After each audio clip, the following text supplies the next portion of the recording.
जगाच्या पाठीवर एकही देश असा नाही जिथे माझा मराठी माणूस पोचलेला नाही। आम्ही जगभरात कुठेही जातो तर मराठी माणसं आमच्या स्वागताला तिथे असतात। जपानला गेलो तिथे स्वागताला, अमेरिकेला गेलो तिथे स्वागताला, परवा डावोस करता झुरिचला गेलो, रात्रभर प्रवास करून 500 800 किलोमीटरवरनं आमची मराठी माणसं त्या ठिकाणी स्वागताला होती। आणि एका चिमुरड्याने त्या ठिकाणी लाभले हमास भाग्य बोलतो मराठी इतकं सुंदर म्हणून दाखवलं। एवढा अभिमान वाटला की आपला मराठी माणूस इतके वर्ष तिकडे गेला तरी देखील माय मराठी त्याच्यापासून दुरावली नाही। माय मराठी त्याच्या मनामध्ये आहे आणि ती माय मराठी पुढच्या पिढीला देखील पोचवण्याचं काम तो करतोय। हे बघून खरोखर मला असं वाटतं अतिशय मला चांगली भावना त्या निमित्ताने तयार झाली। अर्थात त्यावेळी त्यांनी मी पुन्हा येईन देखील मला म्हटलं। हे मी पुन्हा येईन माझा पिच्छाच सोडत नाही दादा, कुठे गेला की मी पुन्हा येईन। पण अलीकडच्या काळात चांगलं म्हणतात, मागच्या काळात उपहासाने म्हणायचे। शेवटी एखादा शब्द आपल्याला चिपकतो तो काळ आणि वेळ याप्रमाणे त्याचे अर्थ बदलत असतात। पण मी तुम्हाला सगळ्यांना म्हणतो की तुम्ही सगळ्यांनी हे ठरवलं पाहिजे की जेव्हा जेव्हा विश्व मराठी संमेलन होईल तेव्हा तेव्हा मी पुन्हा येईन, मी पुन्हा येईन, मी पुन्हा येईन। खरं म्हणजे भाषा ही भावना व्यक्त करण्याचं साधन असतं, ते संपर्काचं साधन असतं आणि केवळ अभिव्यक्ती नाही तर अभिव्यक्तीतून सृजन करण्याचं साधन देखील आपली भाषा असते। आणि म्हणूनच खऱ्या अर्थानं आज मराठी भाषेला अभिजात भाषेचा दर्जा मिळाला। हा दर्जा म्हणजे राजमान्यता आहे। मराठी भाषेला अभिजात भाषा ही मराठी भाषा होतीच, प्राचीन भाषा ती होतीच, परंतु कुठल्याही भाषेला राजमान्यता मिळणं हे देखील महत्त्वाचं असतं।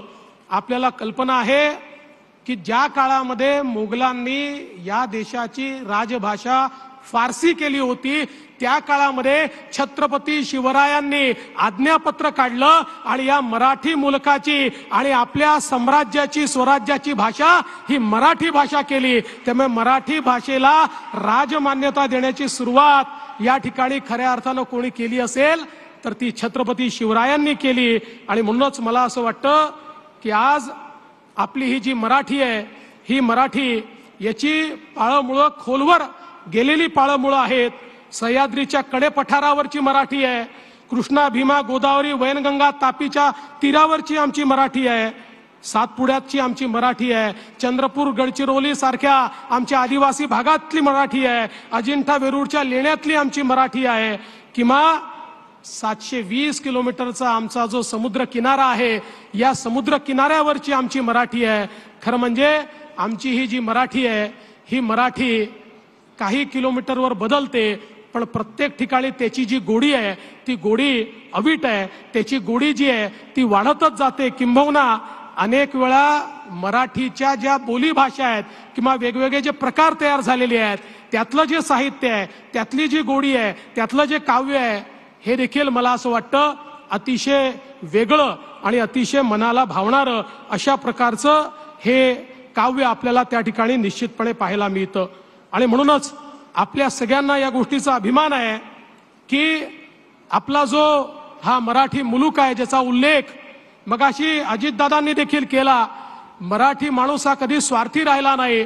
ज्या पानिपतच्या लढाईचा उल्लेख अजितदादांनी केला त्या पानिपतच्या लढाईमध्ये मराठे गेले होते ते भारताचं रक्षण करण्याकरता गेले होते, आपलं साम्राज्य वाढवण्याकरता गेले नव्हते। कारण त्यावेळच्या मुघल बादशहांनी सांगितलं होतं, विनंती पाठवलं होतं मराठ्यांना की या ठिकाणी जर तुम्ही वाचवायला आला नाहीत तर ही दिल्ली देखील त्या अहमदच्या अब्दालीच्या अफगाणचा भाग होऊन जाईल आणि म्हणून हा मुलूक वाचवण्याकरता केवळ तुमची ताकद आहे, तुम्ही त्या ठिकाणी या। आणि ज्यावेळेस मराठे तिथे गेले, मराठ्यांनी त्या ठिकाणी दिल्ली जिंकली आणि जिंकल्यानंतर अहमदच्या अब्दालीने त्यांना तहाचा लखोटा पाठवला आणि तह काय मागितला? अहमदच्या अब्दाली म्हणाला की समजा मराठ्यांनी मला पंजाब, सिंध आणि मुलतान देऊन टाकला तर उर्वरित संपूर्ण भारत हा मराठ्यांचा आहे अशा प्रकारची मान्यता मी देईल। पण मराठ्यांनी सांगितलं चालणार नाही, अटकेपर्यंतचा भारत हे आमचं हिंदवी स्वराज्य आहे, हे मराठ्यांचं राज्य आहे आणि हा आमचा भारत देश आहे। आणि म्हणून त्या पानिपतमध्ये आमचे मराठे लढले। ही ताकद, ही क्षमता छत्रपती शिवाजी महाराजांनी आमच्यामध्ये तयार केली होती। हा वैश्विक विचार संत ज्ञानेश्वरांनी आम्हाला दिला होता, हा वैश्विक विचार आमच्या तुकोबारायांनी आम्हाला दिला होता। तो वैश्विक विचार घेऊन मराठी माणूस हा नेहमी आपल्या जीवनामध्ये जगलेला आहे। आणि म्हणूनच खऱ्या अर्थानं मराठी माणूस हा जगाच्या पाठीवर कुठेही असला तरी देखील त्या ठिकाणी एक प्रकारे गुणवत्ता आणतो, त्या ठिकाणच्या व्यवस्थेमध्ये अधिक चांगलं करण्याचा प्रयत्न करतो। त्या ठिकाणी दुधामध्ये साखरेचं काम आमचा मराठी माणूस करतो। आणि म्हणूनच आज मराठी माणसाची कीर्ती ही जगाच्या वेगवेगळ्या भागांमध्ये आहे।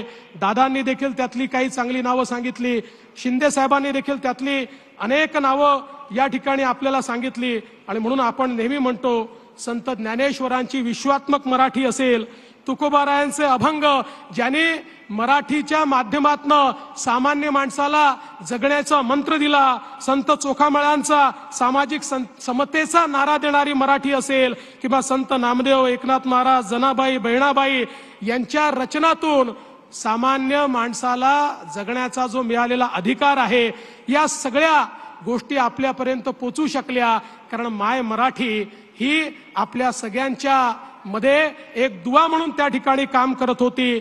लोकमान्य टिळकांनी स्वराज्य हा माझा जन्मसिद्ध अधिकार आहे हा जो काही नारा दिला, या नाऱ्याने ज्या प्रकारचं परिवर्तन या देशामध्ये आपण बघितलं, किंवा सावरकरांनी या ठिकाणी ज्या प्रकारे क्रांतिकारकांमध्ये एक स्फुरण दिलं, दादासाहेब फाळकेंनी ज्या प्रकारे सिनेसृष्टी निर्माण केली किंवा ज्याचा उल्लेख केला, गानकोकिळा लताताई असतील किंवा सचिन तेंडुलकर असतील, ही नावांची जी मांदियाळी आहे ही संपणार नाही। हे सगळे आपल्याकरता अभिमानाचे अशा प्रकारचे सगळे लोक आहेत की ज्यांच्याकडे बघितल्यानंतर मराठी असण्याचा अभिमान हा आपल्या सगळ्यांना येतो।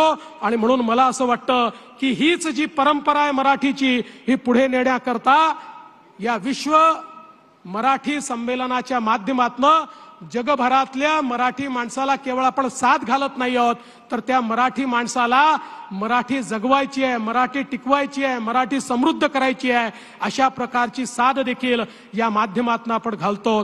अतिशय सुंदर पुस्तकांचं